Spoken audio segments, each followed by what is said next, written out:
talk about your relationship with the victim. You didn't like Duke very much, did you? Well, he humiliated me. He humiliated me at times, so I disliked him a little bit, yes. And you admit that you were hazed at Lee Preparatory High School? Yes, I do. You were angry at Duke for making fun of you, weren't you? No, ma'am, I was humiliated by him. All right. And you'd agree that you once said, what goes around comes around.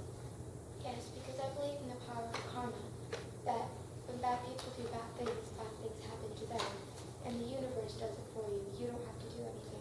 But that wasn't the only time that you said something of that sort, was it? No, it wasn't. You were in a fight with Duke Kenilworth, weren't you? A screaming match? Well, not a screaming match. I just said, you'll be sorry if you do. That'll be nice. But all I meant with by that was that I would report him to the school for hazing, and then complicating would be over. Okay? But that didn't work, didn't it? Duke became just crueler to you, right? See nothing. And you thought you were treated worse than any other pledge in the club. Well, it seemed that way to me, yes. I'm not sure if that was So true. you were humiliated by Duke. Yes, I was humiliated. Let's talk about the drinks that Duke had that night. You said that Duke had at least 20 beers in an hour, correct? Yes. And did you refill Duke's drink or serve Duke? No, I didn't. Duke had slowed down his drinking by that time. But weren't the pledges instructed to serve the officers whenever their drink was empty? Well, Duke never gave me his mugs to go refill, so no. So Duke held that one mug the entire time that you were serving him? I never served him. Well, the entire time that you were serving the officers. Let's move on once more to your access of chemicals. You are aware that Duke died by arsenic trioxide poisoning. Yes. And do you have access into that chemical, correct? Yes, but sometimes I forget to lock the cabinet. All right, so that's a yes. That is yes. You have a job in the chemistry lab at Elite Preparatory High School. Yes, I love chemistry. And Dr. Lowe gave you full and unlimited access to that chemistry lab. Yes. Was arsenic trioxide in the lab? Yes. And did you have a key to the dangerous chemicals? Yes. And do you know the properties of arsenic trioxide? Of course, I'm in AP chemistry. So you lied to Detective Friday about whether you knew that arsenic trioxide was in the cabinet of dangerous chemicals and whether you knew the properties of arsenic trioxide. I lied to him about knowing whether there was arsenic in the cabinet, not about knowing whether there were the properties of arsenic trioxide. All right, let's talk about the poem in your locker. So, it was for Carpe Diem.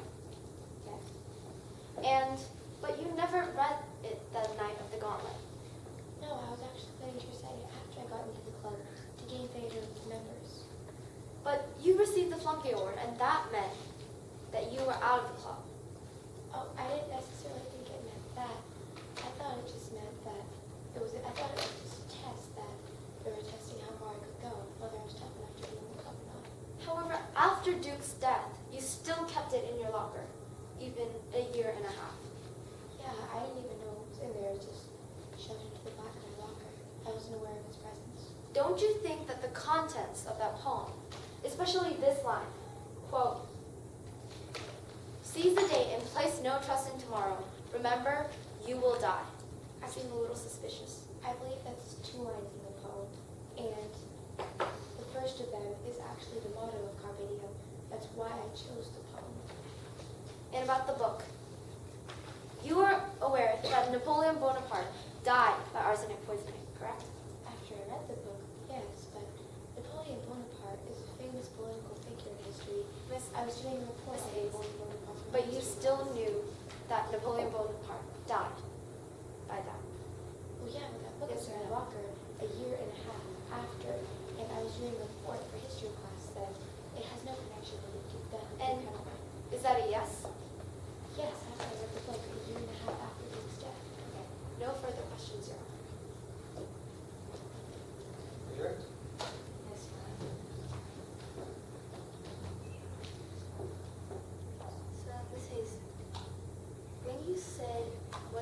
time comes around to do. What did you mean by that?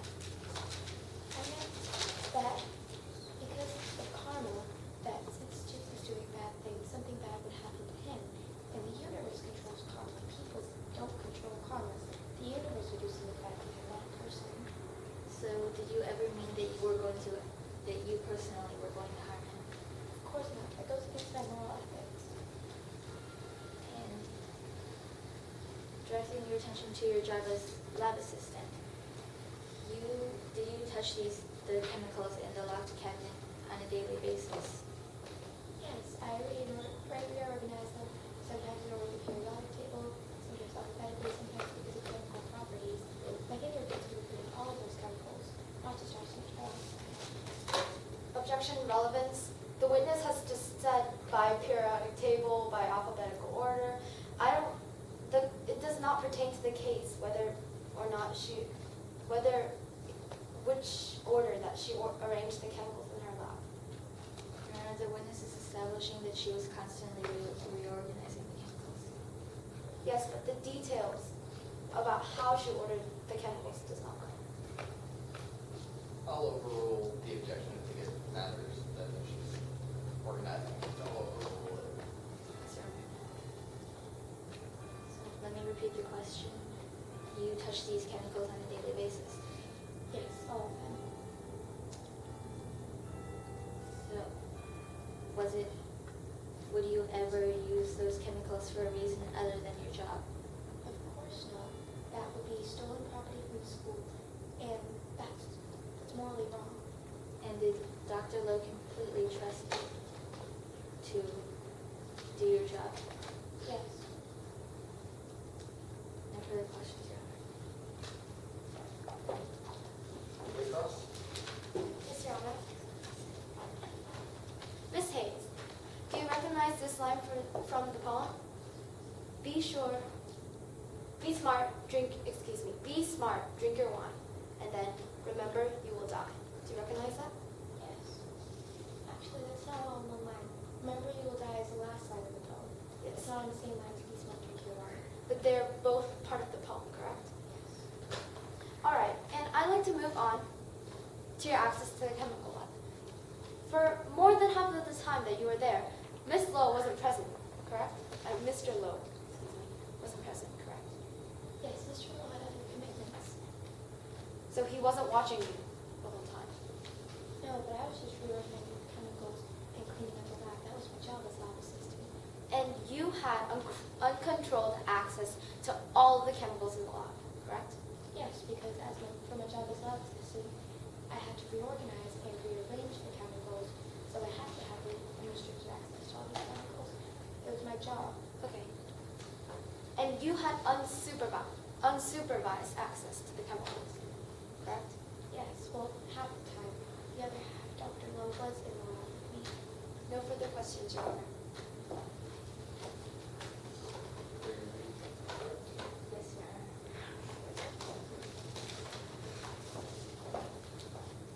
I'd like to direct your attention to the Latin poem in your locker. Who wrote this poem? Horace. And why did you have the poem in your locker? I was planning to recite the poem after my induction to Carpe Diem to gain favor